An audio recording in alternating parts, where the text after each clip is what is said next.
personality trait that affects your relationship, your marriage in a negative way is when you have an inability to emotionally regulate yourself. The inability to emotionally regulate. It's emotional self-control. All right. It's one of the four core components of what Daniel Goleman refers to as emotional intelligence. You see, people who have the inability to emotionally regulate actually prove in that moment their immaturity. Research actually does show that healthy, mature adults, emotionally mature adults in conflict actually move to compassion and cooperation in conflict. Immature adults in conflict actually move to self-defensiveness, this lower order animal brain back here, where the fight, flight, and freeze response of the brain comes from, all right?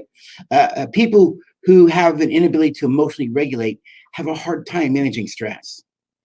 Some stressor comes along, some event comes along, some challenge comes along, and they begin to get operated by the lower order animal brain, and they're not able to use a higher order rational brain to regulate the lower brain and make good decisions. Because people who find it very difficult to emotionally regulate themselves, there's a lack of tolerance of others.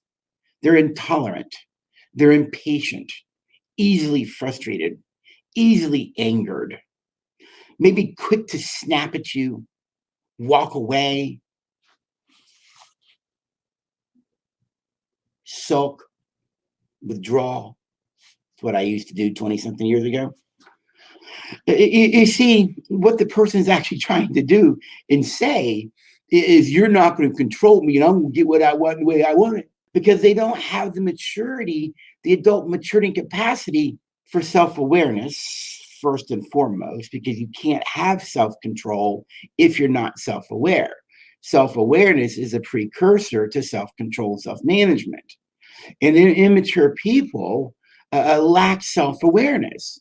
You got to be aware that you're acting out in an unhealthy way. You have to be aware that you're being angry. You got to be aware that you're feeling helpless. You have to be aware that you're feeling frustrated. You have to be aware that you're feeling judged. You have to be aware you're feeling criticized. You have to be aware that you're feeling vulnerable.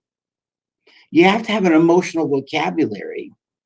And once you can have self-awareness, then you can take a deep breath and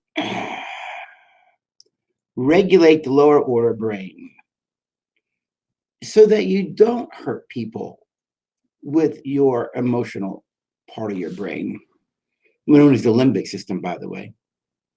You see, healthy, mature people know how to emotionally regulate. They know how to live in mindfulness, to live in the present. They are very self-aware. And because they're self-aware, they're able to have self-control. People who emotionally regulate understand that life isn't always about just me. It's also about the relationship. They also understand that to live life to the fullest, then the greater way to live life isn't for oneself. It's beyond oneself to serve others. Great marriages are people who serve the marriage, not themselves. That's why they don't let issues that are unresolvable in relationships destroy the us, what we call the us, the power of us. Us wins, you both win. Us lose, you both lose. But people who have an inability to emotionally self-regulate, who lack self-control because they lack self-awareness, they actually hurt people along the way. Because all of this is that lower order animal brain acting itself out. You see, personalizing is when, because you have the inability to emotionally regulate, your brain then sees everything as a threat against itself. So the brain takes everything personal. Luella did that because she doesn't like me because of, or he did that because he's mad about. It's all about personalizing. Whenever you live a life of personalizing, taking things personal, that means you don't have the ability to live objectively. Everything is done through a subjective lens. And the danger of that, my friends, is that subjective lens is your subjective lens. It's your subjective lens. And so when people personalize, they're actually uncertain about themselves. they're not even confident in who they are. That old idea that you can't love others until you love yourself is actually true. But people who take things personal lack self-love. They lack self-respect. They lack self-esteem. They lack self-confidence. And because they're so uncertain about themselves, they're going to take things personal. But once your brain starts to personalize something, what it inherently does then, it makes everybody else the enemy. It's just automatic. Once this over here, this thing was done out here, it's really about me, then everyone else is the enemy. And the really downside of that is I become the victim. I become the victim. So now it's about me. No wonder self-esteem and self-respect and belief in oneself and ability starts to go away and be damaged. All right. This personalizing over time leads to a sadness. It can lead to a hopelessness. It can lead to a despair about your relationship, about yourself, about your partner. Why? Because whenever we start to take things personal, we have the inability to be objective. And life isn't always about the narratives that our brain creates about the world. You see, the brain is a meaning-making machine, folks. It attaches meaning to everything. And that's not good or bad. It's just the way the brain works. I mean, it's supposed to work that way, right? But the thing is, though, when our brain is attaching meaning to everything, what the brain doesn't do, it doesn't question the validity of the assumptions, the narratives that the brain is creating about what's happening out here in life and time. You just impose it. So what the brain does, it just imposes it.